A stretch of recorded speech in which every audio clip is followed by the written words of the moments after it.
Hi friends, কেমন আছেন বন্ধুরা? আশা করি সবাই ভালো আছেন। আগের ভিডিওতে গীতার অর্জুন বিষাদ যোগের একটি কথা বলেছিলাম, গুরুত্বপূর্ণ কথা। ধৃতরাষ্ট্র সঞ্জয়কে বললেন, ধর্মক্ষেত্রে কুরুক্ষেত্রে সমবেতা ইয়ুৎসবা মামকাহ পাণ্ডবশ্চৈব কিমো কুর্বত সঞ্জয়। ধৃতরাষ্ট্র সঞ্জয়কে বলছেন, হে সঞ্জয়, এই ধর্মক্ষেত্রে কুরুক্ষেত্রের মাঠে সমবেত হয়ে আমার পুত্র এবং পাণ্ডুর পুত্র কি করল? এই যে কথাটি, এই যে শ্লোকটির বর্ণনা আমি আগের ভিডিওতে দিয়েছিলাম, যারা যারা দেখেননি তারা দেখে নেবেন। আজকের এই অর্জুন বিষাদ যোগের 2 নম্বর শ্লোকটি নিয়ে আলোচনা করব।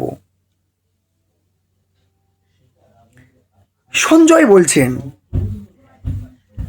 দৃष्ट्वा তু পাণ্ডবানীকম ব্যূঢ়মদুর্যা ধনস্তদা আচার্যম উপসংগম্য রাজা বচনমব্রবীত। কি বলছেন? সঞ্জয় বলছেন, হে রাজন,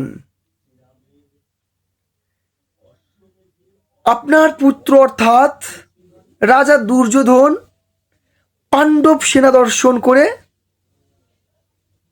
তার গুরু দ্রোণের কাছে গেলেন। এটাই এর মানে। এই মানেটা যদি আপনার জীবনের মধ্যে যদি কল্পনা করেন, ভাবতে গেলে আপনার অবাক লেগে যাবে।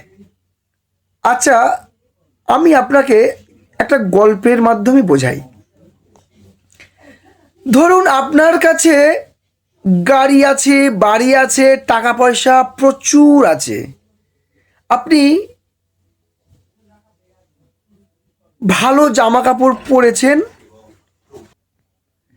ভালো গাড়ি আছে, ভালো জামা কাপড় পরে ভালো গাড়ি চড়ে আপনি কাজে গেলেন এবং সেই কাজে গিয়ে একটা সাধারণ কর্মচারীর উপর আপনি অন্যায় কথা বললেন, অর্থাৎ অন্যায় কিছু আচরণ করলেন বা তাকে ঠকালেন। ঠকিয়ে আপনি আপনার কাজ সেরে বাড়ি আসলেন। বাড়ি এসে বিশ্রাম নিয়েছেন। সেই মুহূর্তে যার সাথে আপনি অন্যায় কাজ করেছেন বা যাকে আপনি ঠকিয়েছেন, সেই ব্যক্তি আপনার দরজায় কড়া নাড়লেন। আপনি দরজা খুললেন। সেই ব্যক্তির দেখলে আপনার কেমন লাগবে? আপনি যদি অন্যায় করে থাকেন, তাহলে সেই ব্যক্তির দেখলে আপনার বুকটা একটু হলেও ধড়ফড় করবে, অর্থাৎ ছ্যাক করে উঠবে। আপনি যখন যখন ছ্যাক করে উঠবে, তখন কল্পনা করুন, এমনি এমনি ছ্যাক করছেন না বা এমনি এমনি বুকটা আপনার ধড়ফড় করছে না, আপনি তার সাথে অন্যায় করেছেন বলে সেই সাধারণ ব্যক্তির কাছে আপনি একটু হলেও ভয়ভীত হবেন। কারণ সেই সাধারণ মানুষটার সঙ্গে কি আছে জানেন? সত্য আছে, সততা আছে, প্রেম আছে, ভক্তি আছে।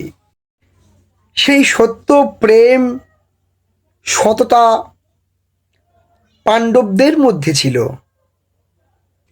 আর আপনার কাছে, আপনি তার সাথে যে অন্যায় কাজটা করেছেন, তো আপনার কাছে ছিল অহংকার, ছিল আপনার কাছে লোভ ছিল, আপনার কাছে হিংসাত্ব ছিল, যার জন্য ওই সাধারণ মানুষটার কাছে আপনি হেরে যাবেন।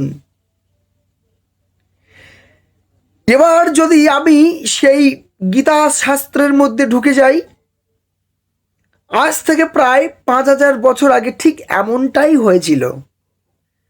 ভাবুন, সঞ্জয় বলছেন, দৃষ্টবা তু পাণ্ডবানিকম ব্যূঢ়ম দুর্যোধনস্তদা আচার্যম উপসঙ্গম্য রাজা বচনমব্রবীত।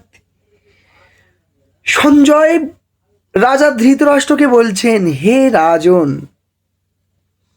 পাণ্ডব সেনা দর্শন করে আপনার পুত্র অর্থাৎ রাজা দুর্যোধন সে তার গুরু দ্রোণের কাছে গেলেন। এমনি যাননি, ভয় পেয়েছেন। কেন? দুর্যোধনের কাছে জানেন আপনারা সবাই 11 অক্ষৌহিণী সৈন্য ছিল তাদের কাছে। প্রচুর ক্ষমতা ছিল,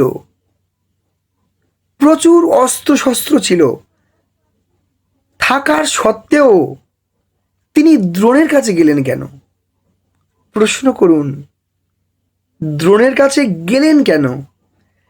কারণ তিনি জানতেন আমি পাণ্ডবদের সঙ্গে অন্যায় করেছি। একটু হলেও মনে মনে চিন্তা করেছেন, আমি অন্যায় করেছি, তাদের সঙ্গে চতুরতা করেছি, তাদের রাজ্য ছিনিয়ে নেওয়ার চেষ্টা করেছি, তাই একটু হলেও অন্যায় কাজ করেছি, যার ফলে তার মধ্যে ভয়ে ভীত কাজটা ঢুকে গেছে, যার ফলে গুরু দ্রোণের কাছে চলে গেলেন।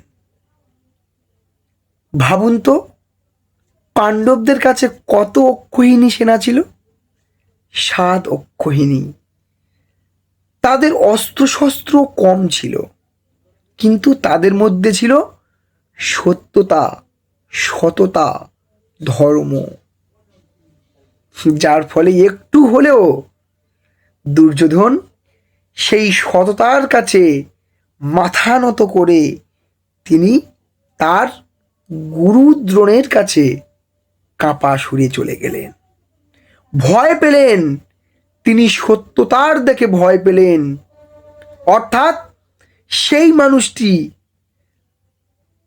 তিনি যেই ব্যক্তির সঙ্গে অশ্লীল আচরণ করেছেন, অন্যায় কাজ করেছেন, যার সঙ্গে করেছেন সে ওই পাণ্ডবের মতো সাধারণ ব্যক্তি, একটু হলেও অন্যায় কাজ করেছেন, কিন্তু সেই সাধারণ ব্যক্তি যখন তার ঘরে যখন চলে এসেছে, তার বুকটা একটু হলেও ধরফর করে উঠেছে। সেই দুর্যোধনের মতন বন্ধুরা, মানব জীবনের সঙ্গে যদি কম্পেয়ার করেন তাহলে এইভাবে কম্পেয়ার করতে হবে। গীতা পুস্তক পড়লে হবে না, বুঝতে হবে, এবং মানব জীবনের মধ্যে কিভাবে ঘটছে সেটা পরিদর্শন করতে হবে। আপনার জ্ঞান চক্ষুর মাধ্যমে বুঝতে হবে। গীতা একটা সাধারণ শাস্ত্র নয়, গীতা একটা পবিত্র গ্রন্থ, খুবই পবিত্র গ্রন্থ। আপনারা পড়েন, আপনারা নিজের মধ্যে সবসময় অ্যানালাইজ করবেন, বুঝবেন। তখনই বুঝবেন যখনই বুঝতে পারবেন যে গীতা আমাদেরকে কতটা শান্তিতে রাখে, কতটা সত্যের পথে নিয়ে যায়, কতটা আদর্শ শেখায়, বুঝতে পারবেন। তো বন্ধুরা, যদি এই ঋষিবাণী চ্যানেলটি আপনাদের ভালো লেগে থাকে, একটা লাইক করে দেবেন, শেয়ার করে দেবেন এবং সাবস্ক্রাইব করে দেবেন। নমস্কার।